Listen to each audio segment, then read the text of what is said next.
So, I'm going to let you watch me do stalls.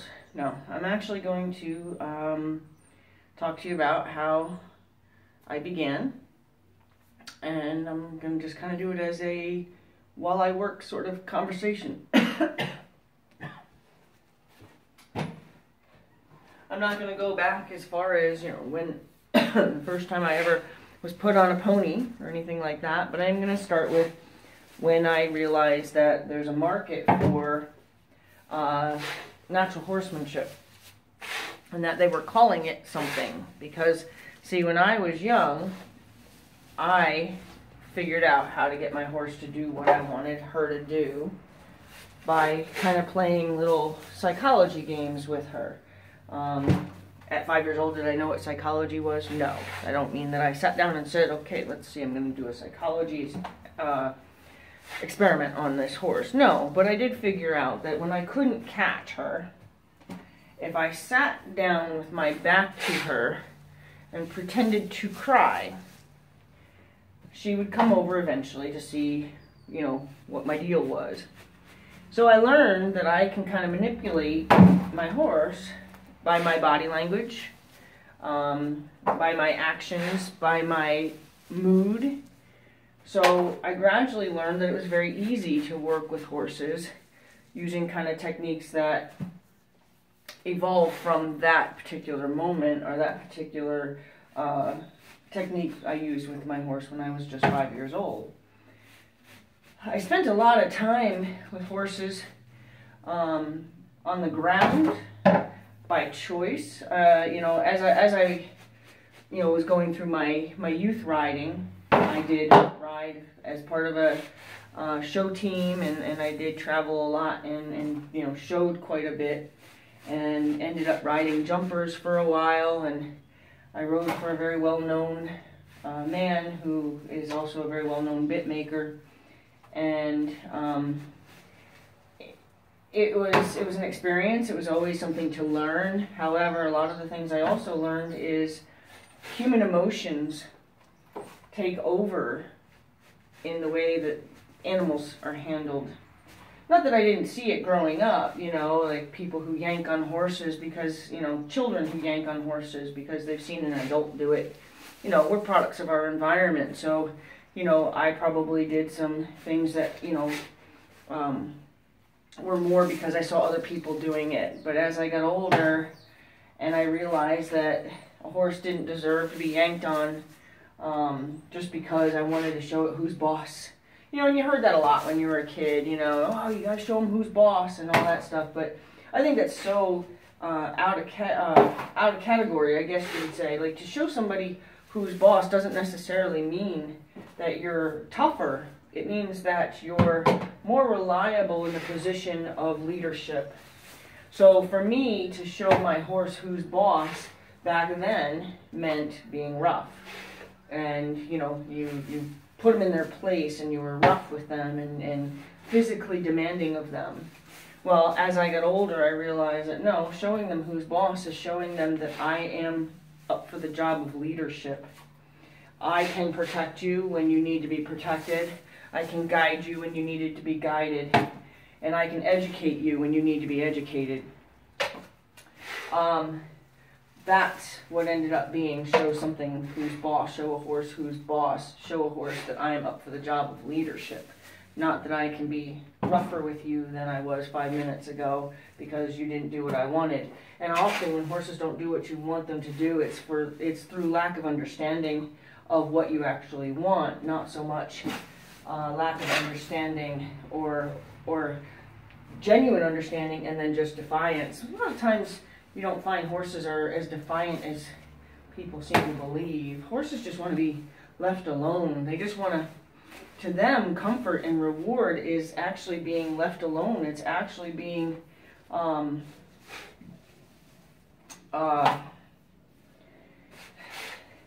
left alone seems kind of like you're saying they don't want anything to do with you, and that's not really what I mean, but they want you to not have pressure on them. Because horses respond to pressure, whether it be, a rhythmic pressure where you're just causing like a driving energy, or a steady pressure, which would be, you know, like if I was trying to ask the horse to step off of my hand, I put my hand physically on the horse and gave them a steady cue that I would like them to do something in response to that. Generally speaking, they want to find the answer that would cause your stimulus to stop, therefore for you to leave them alone. Horses are happy to do just about anything you want them to do if you leave them alone. As reward, like that's the reward. You're going to stop stimulating them. You're going to stop demanding of them, I guess, in any kind of physical cue. So anyway, I learned at a younger age that I really didn't want to spend a lot of time with people who were rough with horses. And I found that as I got older, I just started spending more time with horses, learning more about them, watching them, spending time manipulating them through like games and puzzles. My backyard when I was 14 years old looked like I had a agility course set up for a dog. And I would walk my horse home from the stable that we kept him at, and I would play with him in hand around this course and just see what I can make him do. If I could have him do something specific with one leg and through nonverbal communication. And that was what was so much fun about working with horses when I was younger. And it was just the exploration of what can I do with my horse that my horse will understand 100%, yet I never said a word. And I loved it. I thought that was the most awesome thing, to be able to know that my sense of direction, where I put my energy, my sense of body language, how I stood, how I presented myself, how I imposed myself, were all things that motivated my horse to do things I wanted him to do. And then gradually I started finding myself hanging out at a thoroughbred breeding farm where they played with, where, they raised babies, and I get to hang out with the weanlings and watch them, with their now new buddies, other weanlings, and how they handled themselves. This particular farm would always put like a seasoned gelding in with the babies. So I would watch how, his name was Blackie, and I'd watch how he moved the babies around and how he got the babies to understand, and when he would take up his energy if the babies challenged him, because that's something that they're going to do. I mean, every day your horse comes out, and if your horses are indoors, say, and you put them out in turnout, every day they come out and they ask who was the leader yesterday, are you up for the job?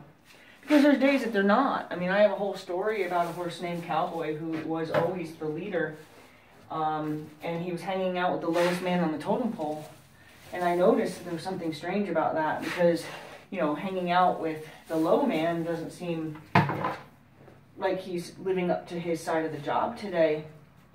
And then gradually, he did it for a day and a half before I really started to investigate what was going on, and I realized that he was sick, and this was his way of indicating to the herd he's not up for the job today. So that's kind of neat to see that actually how that works as far as a herd dynamic goes. Of course I got him the medical attention he had tick fever, but he told his herd, somebody else has got to do it today. I'm not up for it. Can't do it, And to the point to where I watched them enough that I could see where he was communicating through his position in the field where he stood as far as his ability to be the boss today. So I was watching, the babies and this gelding Blackie do that, and I figured out like how often, which is every day, all day, they challenge and try. They call it games, they call them dominance games. They are games. Games are practice. So they're practicing being the leader. So when they challenge each other and it looks like they're playing horse dominance games, it's exactly what they're doing. They're practicing. Practicing for the day that Cowboy can't do it. Can somebody step up? Does somebody have the leadership skills? Has somebody been working on their skills to become the leader for that day, at least? And I loved watching all of that. I loved watching it. I loved being a part of it. I loved seeing where I fit in that dynamic, because one of the things that became very important to me was to make sure that although they can have their strengths and their positions amongst each other, they must respect me always as the one that's up for the job today. You know, I should always be the one that they look to as the leader.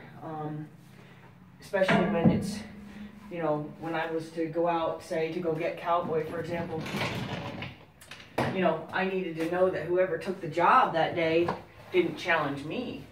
You know, that I was respected enough to come and see what's wrong with that horse, and not have anybody, you know, come and get all up in my space like, hey, I'm the leader today. So it was definitely very valuable for me to spend time learning how horses work, how they talk to each other, what their body language says, and you know, it's really benefited me through my life in the horse world. Now, to jump ahead quite a few years, back in 2005, I believe, I had gone to a horse expo with a woman who I had known just through the barn. I wasn't really, I wouldn't say that we were buddies, like, you know, long-term buddies. We just kind of knew each other through the barn. We had like interests, and she had said she wanted to go to the horse expo in Pennsylvania, Harrisburg, Pennsylvania, and I said, sure, I'd love to go. You know, anything horse related, I want to go. So on the way there, she told me all about this clinician, or you know, whatever clinicians she wanted to see. And I'm going to be honest with you, on that time I asked, what's a clinician? I didn't even know what a clinician was. So, you know, of course I'm along for the ride. So I said, sure, you know, I'm in for that. And I went, and we sat down in the stands, and somebody from a very well-known natural horsemanship outfit had come in and done some demonstrations and done some talk, and you know, really it was like kind of a seminar slash demonstration event, and I'd never seen it, didn't know what they do, and I left there in awe. You know, he had me at the edge of my seat. I was just in awe, and I think the woman that I was with truly believed that I was discovering something new all in a whole. But I never fully explained, or even really knew to explain, that I wasn't like going, oh my God, you can manipulate horses with body language and you can move horses with energy. That wasn't at all what I was suddenly awakened to. What I was suddenly awakened to was people market it. People have made this something that you can sell, something that other people are interested in. Because I'm going to pause for a second because I got to change stalls, but I'm going to say just this last thing before I pause, and then you'll see I'm in another stall, is I used to be made fun of for all the time I spent with my horses on the ground. I used to be made fun of for basically never riding my horse. When I did ride him, I rode him bareback and just enjoyed our company that way. You know, it was just another way to hang out. But as far as working towards a discipline, working towards him being any kind of sport horse, that was not my goal. And I was made fun of a lot. And so with that being said, who would have thought anybody would want to not only do what I do, but are willing to pay to learn how to? So that's where, I guess you could say, Positive Way evolved from that day. Gonna change stalls, I'll put you on pause, and we'll change stalls.